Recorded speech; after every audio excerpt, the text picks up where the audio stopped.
perfect waffles I've ever made. Holy smokes! Hi everyone, my name is Harmony Odosunwan, and welcome to the first episode of Cooking in Harmony. Yes, I am so excited to be starting this journey of, starting a cooking show. This is something that my mom has literally been telling me to do for years now. But I just didn't have the capacity, and I didn't know what I was doing. But now I finally feel like I have the vision for what I want out of this. Today I'm going to be talking about why I started my business, how I started my business. And something that's going to come up is that, I never went to culinary school. I was never professionally trained. I'm just a girl who has some hands and wanted to cook some food and make some money. So I don't want to approach this show as, I'm the expert of all things cooking and you learn from me. I kind of want it to just feel like a hangout. I'm just going to cook some food, talk about some random things, whether that's with my journey or, something relating to soul food or history or anything. I just want it to feel like you're in my kitchen, you're my friend, you're sitting at my table, and I'm just cooking for us. All right? So that's the vibe I hope to give off with this show. I don't want it to be perfect. I want it to be explorative. I'm exploring new foods and cooking new foods with you all. So yeah, without further ado, let's get started. Today we're gonna be cooking cornbread waffles. Now, I don't know if you've ever had cornbread waffles before. It's something that I make in my business, Harmony's Kitchen, and I think it's just a fun twist to regular waffles. And it's also just a cool way to pay homage to soul food at the same time. So let's get started. Oh, let me tell you my ingredients. So we're gonna have, actually, I'll just say it as we go along. Yeah, so I'm putting some flour. This is about 3/4 a cup of flour. I'm trying to make about 4 waffles today. So let's get into it. Why I started my business, Harmony's Kitchen. I'm based in Vermont. This is cornmeal. I'm based in Winooski, Vermont, and I moved here when I was 18 to attend the University of Vermont, where I studied English and I minored in American Sign Language. I am originally from the Bronx, New York, and so coming from the Bronx is just this is such a overused term, but it's such a melting pot of cultures, right? This is some baking powder and some salt. I'll put all the measurements in the caption, so don't worry about me just doing my thing, all right? So we're gonna mix that in here all together. So I came to Vermont to study at the University of Vermont. Coming from the Bronx, the Bronx is such a melting pot of all these different cultures and people, and so I was pretty spoiled in that. Growing up, I was able to have basically foods from all over the world. It felt like if I wanted Chinese food, I can have that. Jamaican food, Puerto Rican food, Albanian food, literally everything that you can think of is in the Bronx. And so coming to Vermont back in 2016, things were the complete opposite of that. There were some ethnic foods here, Indian food, some Chinese food spots, but there wasn't really any soul food, and at least not Black-owned soul food spots, right? There were people making mac and cheese, there were people making fried chicken, but doing it in a way that honored and upheld the history of soul food and it being a Black-owned business, that was not here. And so when I was a senior in college, I actually went back home to visit my family, and there was a girl there who was making vegan soul food out of her apartment. And so I ordered her food, and I was like, whoa, this is the bomb.com. And she was just cooking out of her apartment and delivering all over to New York, basically. And so I ordered her food for me and my sisters, and I'm sitting there, I'm eating her food, and I'm like, wow, it would be so cool if something like this existed in Vermont, And I was like, I can possibly cook food like this in Vermont, And my older sister was like, go for it. I just added some brown sugar. She was like, go for it. And I was like, sure. I'm gonna just go for it. She was like, literally go on Amazon, order some takeout containers, and literally just do it. And I was like, okay, I'm just gonna do it. And so that's how I started my business. The why as to why I started my business is because I recognized that, there wasn't really any soul food spots here. And I also needed some money. I was broke, y'all. I was really, really broke. Terrible. So I was like, okay, let's do it. Let's go for it. And so I did just that. I came back to Vermont. I knew that my big sister was the first person to teach me how to fry chicken. So I knew how to fry chicken. I knew what was on my menu? At the time, it was so simple. It was like fried chicken. I think I was doing rice and beans. My old friend's mom actually taught me how to make Puerto Rican style rice and beans. And then I had mac and cheese. And at this point, I had another friend who taught me how to make mac and cheese. But when I started my business, I actually went on YouTube and found another recipe that I ended up using. We have ghosts in this kitchen, by the way. So if you ever hear random things, it's because we have ghosts. But I am cool with that. I'm okay with ghosts. I feel like as long as you are chill, and you just let them be, you just let them chill, I think they'll leave you alone. So that's what I'm trying to do. I'm just gonna leave you alone. Don't bother me. I won't bother you. You want to flip things in the kitchen? Go ahead. Just don't flip me. Okay? Anyway, so yeah, I was like, had such a limited menu, and so it was literally like fried chicken, rice and beans, fried chicken, mac. I think that's all I was offering at that time. And I made a pretty crappy flyer if I'm looking back at it, but I made a flyer and I posted it on Instagram, and I just started advertising to some of my students. So not my students, some of my fellow students, and people were slowly just buying from me. When I started at the time, I was actually living with 5 other people in this house that we were all renting. And so I was just cooking in our shared kitchen, and it was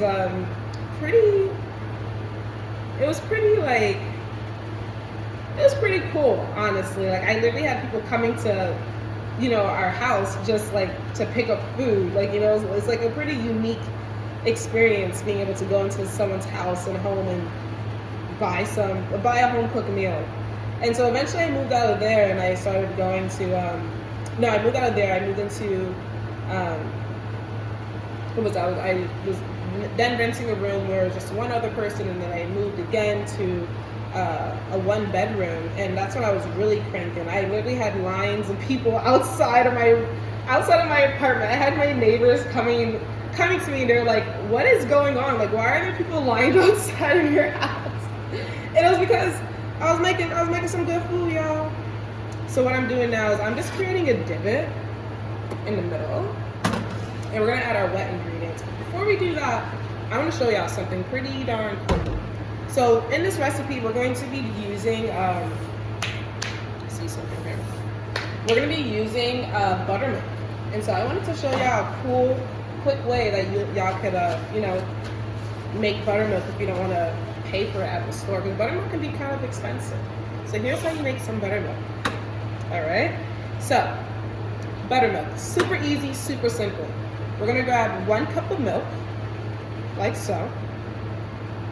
Put it in a cute little bowl, and then we're gonna use some distilled white vinegar. Now you could use many different types of vinegar. What matters is the acidity. You could use apple cider vinegar.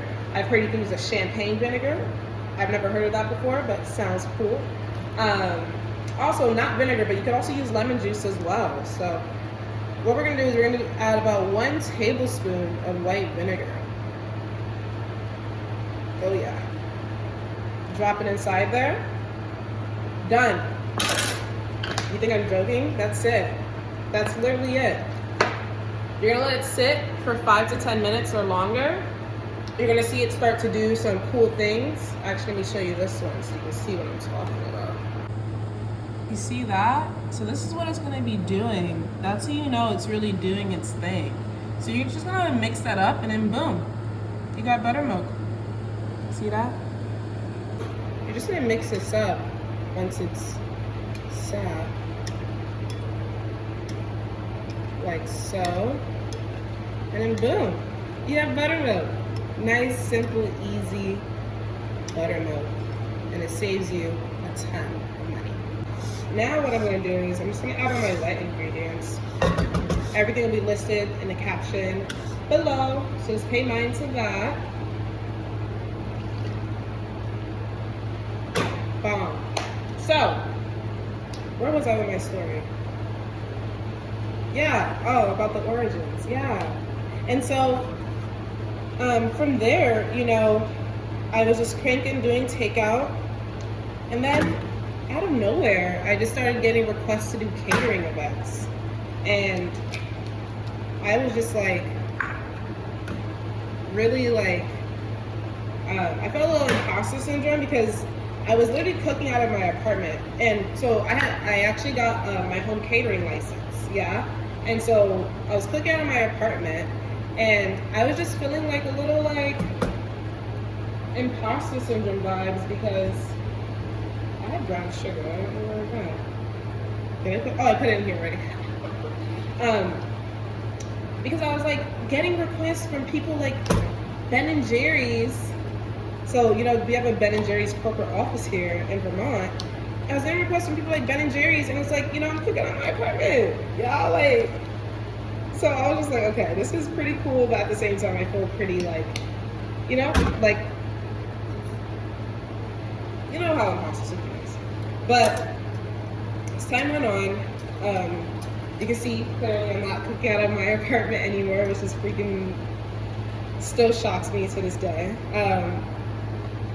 Time went on and I just, you know, the catering requests just kept coming in and I slowly stopped doing takeout as much as I was doing and I was pretty much doing catering full time. And that's kind of like the story a little bit. There's so much to it, but that's basically how and why I started my business. Just fried chicken in a dream. And so now we're in 2025, January 2025, and I'm making 5 years in business this month. And so it's pretty cool. It's pretty cool. I have big plans for the business and where I want to go. I'm trying to change the way that people eat, consume, and think about soul food in New England specifically. When you think of Vermont, when you think of New England, soul food is not the first thing that comes to mind, like at all. And so I want to change that. I want people to understand that good soul food exists here, and it's with Harmony's Kitchen. All right, good, authentic, tasty soul food that still honors the Vermont climate, like maple syrup, for instance. This is Vermont maple syrup. I think maple syrup, at first, so growing up I never really liked syrup, but honestly coming to Vermont and tasting Vermont maple syrup really changed things for me. Like, I love syrup now. One year I was actually hosting a sugar and soul supper club. I tend to host dinner parties sometimes, and what this event was basically maple infused soul food. So I wanted to honor the maple sugaring season, while also, you know, like infusing it with soul food. And so I was doing things like maple fried chicken and maple mac and cheese and maple cornbread and all that stuff. And I was just being so experimentative. Or like a Cajun maple butter that I put over some corn, you know what I'm saying? Like, it was delicious. And so that kind of inspired me to like where we are today. And it's like, you know, we make Afrofusion soul food with a Vermont twist. You know, we love to honor Vermont local ingredients and everything that we're doing. And we want to honor Vermont food culture as well with what we're doing. So yeah, that's what we do. So there's that. This seems a little bit too liquidy for waffles. But we're gonna see how it goes. I'm gonna heat up my waffle iron and see how this bad boy does. I'll see if we need to add some thickening agents. Probably more, if I can guess on the top of my head. Maybe I'll just do it one second. I'm just gonna add a little bit more flour in here. So that will make it a full cup instead of 3/4 of a cup like we used before. Yeah, yep. This is it. I think this is a lot better. Okay. We're gonna see how it goes. Let's see how it goes. We're gonna see how it goes. Let's see how it goes. All right. So while we wait for the waffle iron to heat up, I want to talk to you about some offerings I have coming up. This cool flyer I made on Canva. But 2025, you know, it's gonna be an amazing year, and it's because I want to just really. I was talking to a fellow business owner, and I just really want to like put my foot on the pedal. You know what I'm saying? Like I just want to lean in to my offerings, really lean in to providing y'all with an authentic, consistent soul food experience. And so this year, starting next week, so January 12th, I'll be offering takeout 2 days a week, and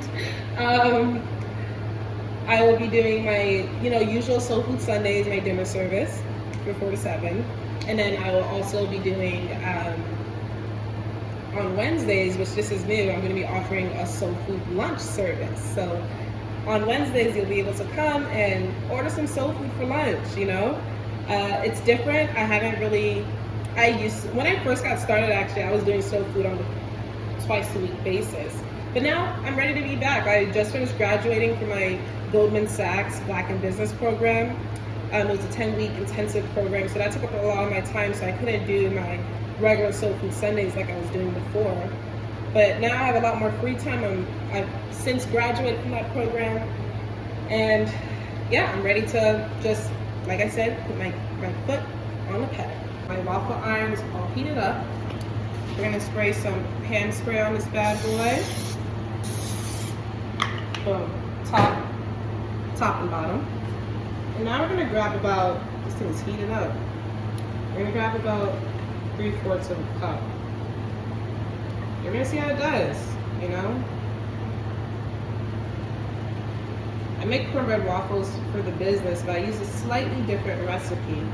And so this is kind of a new recipe for me too, y'all. All right, see how that goes. So how this thing works is that you cook it on one side, then I gotta flip it, cook it on that side, and then flip it. So we'll see, but it's gonna take like 2 minutes per side, which is nice. I want to cook so many different random weird things. Like I don't want this to just be like regular stuff. I want this to be a cooking show like you haven't really experienced before. Okay, I think that was 2 minutes. You see what I mean by flipping it? Oh shoot, yeah, it's kind of broken. I forgot about that. Gosh, it's smoking. Oh my gosh, she's smoking. It smells so good. Oh my god, holy smokes! I'm so excited. Little steam, cornbread waffle steam, facial steam. Smells good. Got the vocalist as the promoter, hit the curtains. My voice was angelic, straight from heaven, the crowd side. A musical genius, what the art of. Alright, let's see how she's doing. Whoa, mommy! Look at this.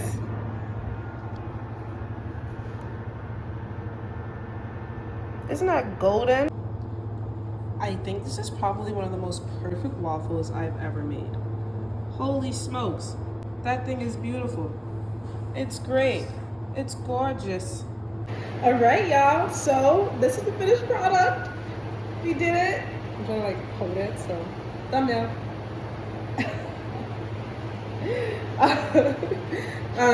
This is the finished product, y'all.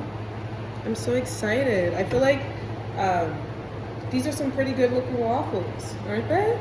I really wish I had some whipped cream, but I don't have that. Whipped cream is like my favorite thing to put on waffles. I think it makes it so good. But I have some blueberries here that I'm gonna toss on. And then, of course, some Vermont maple syrup.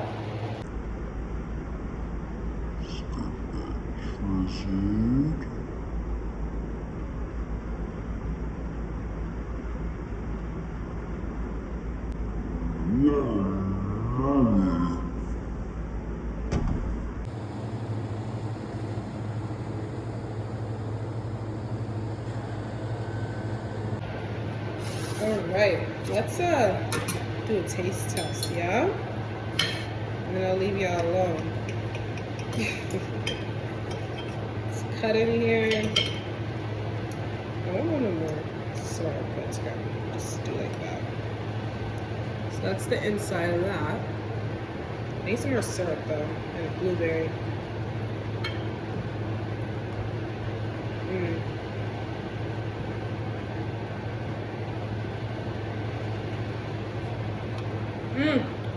Okay. Delicious. I love it with the blueberries. Oh my goodness.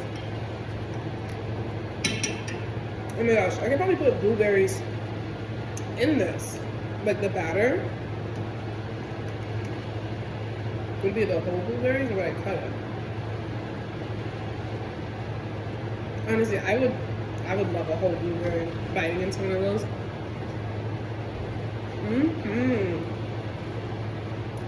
Delicioso. Yeah, I didn't eat today, so I'm going in there.